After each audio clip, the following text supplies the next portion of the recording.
Rama, Rama Rama, Hare Hare. Hare Krishna, Krishna Krishna, Hare Hare. Hare Rama, Rama Rama, Hare Hare. Hare Krishna, Krishna Krishna, Hare Hare. Hare Rama, Rama Rama, Hare Hare. Hare Krishna, Hare Krishna. Start madre.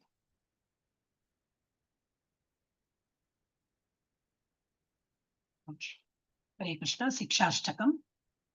चेतोदर्पणमार्जनम् भवमहादावाग्निर्वापणम् श्रेयः कैरवचन्द्रिका वितरणम् विद्यावधू जीवनम् आनन्दाम्बुदिवर्धनम् प्रतिपदं पूर्णामृतस्वादनम् सर्वात्मा स्नपनं परं विजयते श्रीकृष्ण संकीर्तनम् नाम्नामकारि बहुधा निज सर्वशक्तिः तत्रार्पिता नियमित स्मरणेन कालः एतादृशी तव कृपा भगवन् ममापि दुर्दैवम् ईदृशम् इहाजनिनानुरागः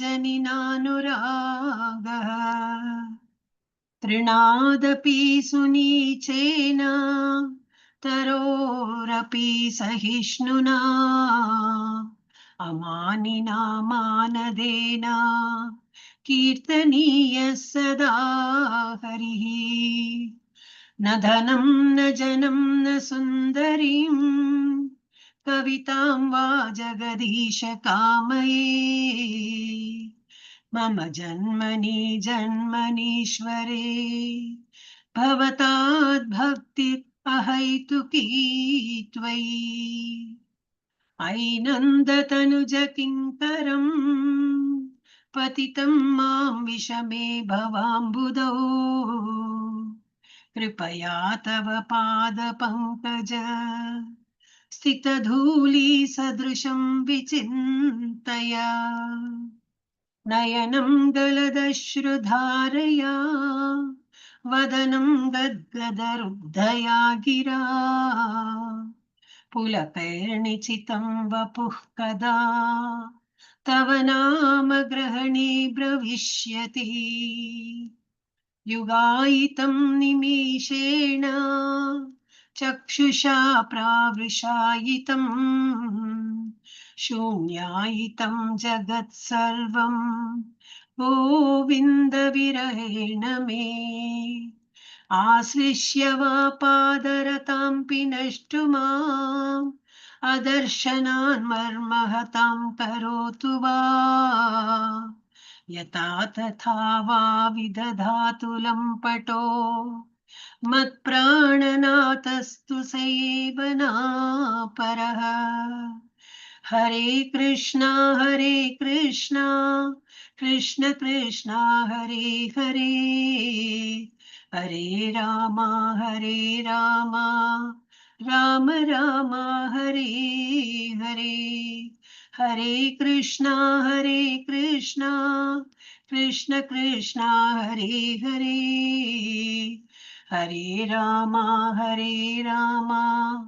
राम राम हरे हरे प्रभुरा शिक्षाष्टक श्लोक ये पढ़े सुने कृष्णे प्रेम भक्ति तारा बाड़े दिने दिने प्रभुरा शिक्षाष्टका श्लोक ये पढ़े सुने कृष्णे प्रेम भक्ति तार बाड़े दिने दिने हरे कृष्णा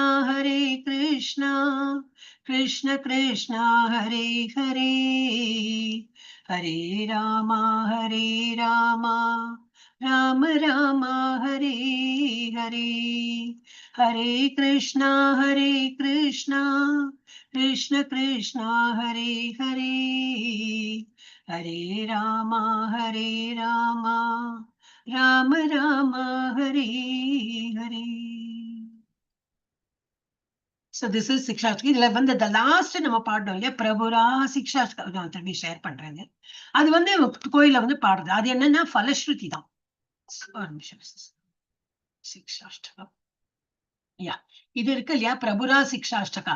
இது வந்து இவரோட பிரபுவோட இந்த சிக்ஷாஷ்டகம் வந்து யாரெல்லாம் அந்த ஸ்லோகத்தை வந்து படேனா என்னது படிக்கிறாங்களோ இல்ல கேக்குறாங்களோ, சுனேனா கேக்குறாங்களோ, கிருஷ்ண பக்தி என்னது, கிருஷ்ணரோட பிரேம பக்தி வந்து படே தினே தினே அப்படின்னா தினம் தினமும் அது வந்து படேகானா என்னது வளரும். நம்ம கிட்ட வந்து கிருஷ்ண பக்தி வந்து இதை யாரெல்லாம் கேக்குறாங்களோ படிக்கிறாங்களோ சிக்ஷாஷ்டகத்தை, பிரபு எழுதினது, அதை கேட்டாலும் சரி, இதை என்னது படிச்சாலும் சரி, கிருஷ்ண பக்தி நமக்கு வந்து தினம் தினம் அது வந்து தினம் தினம் படிக்கும்போது தினம் தினம் அது ஏறிண்டே போகும். அதுதான் ஃபலஸ்ருதி. நம்ம அதெல்லாம் வந்து டெம்பிள்ல படிக்க மாட்டேங்கிறோம். அதனால சரிங்க, இது மாத்திரம் நம்ம இது வரைக்கும் இந்த ஹரே கிருஷ்ணா வரைக்கும், பட் ரெக்கார்டிங்ல இதையும் போட்டுட்டு ஹரே கிருஷ்ணா. மோஸ்ட்லி இது அஷ்டகம்ல எல்லாம் வந்து ஃபலஸ்ருதியோட வரும். சில அஷ்டகம் தான் வந்து ஃபலஸ்ருதி இருக்காது. பட் நம்ம வந்து ஃபலஸ்ருதியை நினைச்சு நம்ம படிக்க வேண்டாமே. ஓகே, அப்புறம் வந்து இன்னும் ஒரு பாட்டு கூட உங்களுக்கு ரெக்கார்டிங் பண்றேன். இல்ல நீங்க படிக்கிறேன்னு பரவாயில்ல. பிருந்தாவன்ய ரம்யஸ்தான் அது ஒண்ணு. அந்த பாட்டு எனக்கு தெரியும் மாதாஜி. தெரியுமா? நீங்க பாடுங்களேன், இப்ப பாடி காட்டுங்க. ஒரே நிமிஷம் நான் ஸ்கிரீன்ல போடுறேன். பட் மாதாஜி பாடின அதே டியூன் தெரியுமா? என்ன மாதாஜி?